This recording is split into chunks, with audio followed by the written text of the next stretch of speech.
வணக்கம். இந்த ஆழமான தேடலுக்கு உங்களை வரவேற்கிறோம். இன்னைக்கு நாம மத்தேயு 13ஆம் அதிகாரம் 23ஆம் வசனம் அத பத்தின ஒரு குறிப்பிட்ட விளக்கத்தை கொஞ்சம் அலசி பார்க்கலான்னு இருக்கோம். நீங்க பகிர்ந்துகிட்ட குறிப்புகளை வச்சுதான் அதை பண்றோம். ஆமா. நல்ல நிலத்துல விதைச்ச விதை எப்படி பலன் கொடுக்குது? 100, 60, 30ன்னு சொல்றாங்களே, அதுக்கு இந்த விளக்கம் என்ன காரணம் சொல்லுதுன்னு பார்க்கலாம்.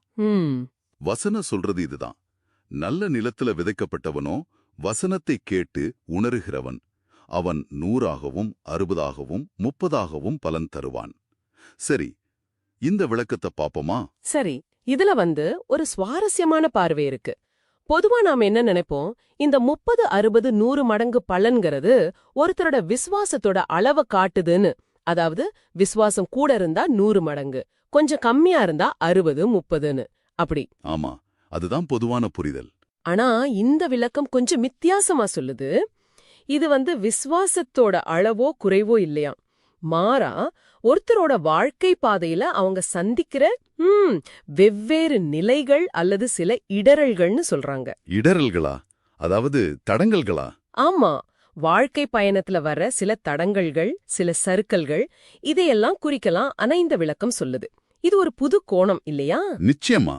வழக்கமா கேட்கறதுல இருந்து இது மாறுபட்டு இருக்கு. அப்போ இந்த விளக்கம் தனிப்பட்ட முயற்சி, அப்புறம் சூழ்நிலை, இதெல்லாம் எப்படி பாக்குது?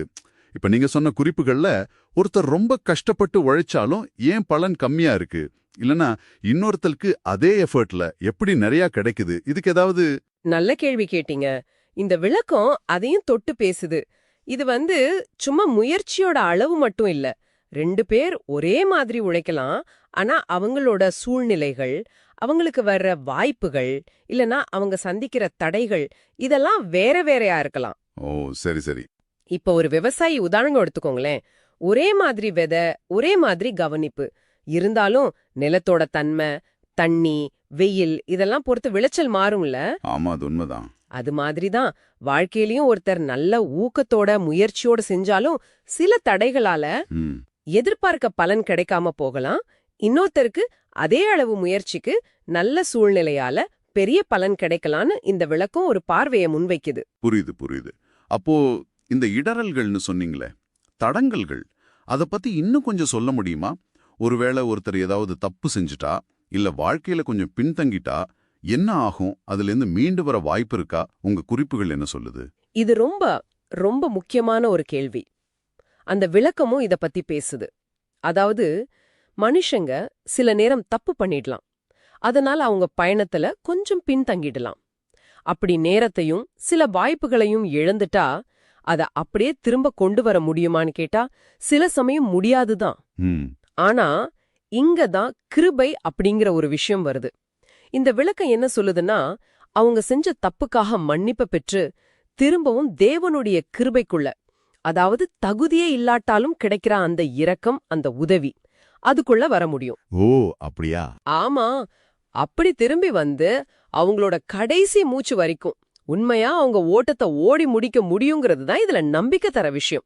சோ விடாமுயற்சியும் அந்த கிடைக்கிற கிருபையும் எவ்வளவு முக்கியம்னு இது காட்டுது. ஆக நீங்க கொண்டு வந்த அந்த விளக்கத்தை வச்சு பார்த்தா நாம புரிஞ்சுக்க வேண்டிய முக்கியமான விஷயம் இதுதான் நினைக்கிறேன். வாழ்க்கையில நாம கொடுக்கிற பலன் அது எல்லோருக்கும் ஒரே மாதிரி இருக்காது, இருக்கணும்னு அவசியமும் இல்ல. சரிதான். அது நம்மளோட பயணம், நம்ம முயற்சி, நாம சந்திக்கிற தடைகள், நமக்கு கிடைச்ச வாய்ப்புன்னு பல விஷயங்களை சார்ந்திருக்கு. ஆமா. ஆனா எது முக்கியம்னா, கடவுளோட வார்த்தையை கேட்டு அதை புரிஞ்சுக்கிட்டு தடைகள் வந்தாலும் தோழாம விடாமுயற்சியா இருக்கிறது, அப்படியே சில தவறுகள் நடந்தாலும் மன்னிப்பையும் கிருபையும் நம்பி பயணத்தை தொடர்றதுதான். சரிதானே? ரொம்ப சரியா சொன்னீங்க. இது நம்மள கொஞ்சம் ஆழமா சிந்திக்க வைக்குது இல்லையா? இந்த விளக்கம் பலன்களோட வேறுபாட்டையும் அதுக்கு காரணமா இருக்கலான்னு சொல்ற அந்த இடரல்களையும் இணைச்சு பாக்குது. ஒருவேளை நீங்க, அதாவது நம்ம நேயர்கள், நீங்க யோசிச்சு பார்க்க ஒரு விஷயம் இருக்கு. நம்ம சொந்த வாழ்க்கை பயணத்துல இந்த விளக்கம் சொல்ற மாதிரி இடரல்கள், தடைகள், சறுக்கல்கள், தவறுகள் என்ன மாதிரி இருக்கலாம்? அப்படிப்பட்ட விஷயங்களுக்கு மத்தியிலையும் கிருபையோட உதவியோட உண்மையா நம்ம ஓட்டத்தை முடிக்கணுங்கிற அந்த கருத்து, அது உங்களோட தனிப்பட்ட வாழ்க்கையில எப்படி பொருந்துதுன்னு கொஞ்சம் யோசிச்சு பார்க்கலாம். நிச்சயமா. இந்த ஆழமான தேடல்ல உங்க குறிப்புகள் வழியா எங்க கூட பயணிச்சதுக்கு ரொம்ப நன்றி. இது கண்டிப்பா சிந்திக்க வேண்டிய ஒரு பார்வைதான்.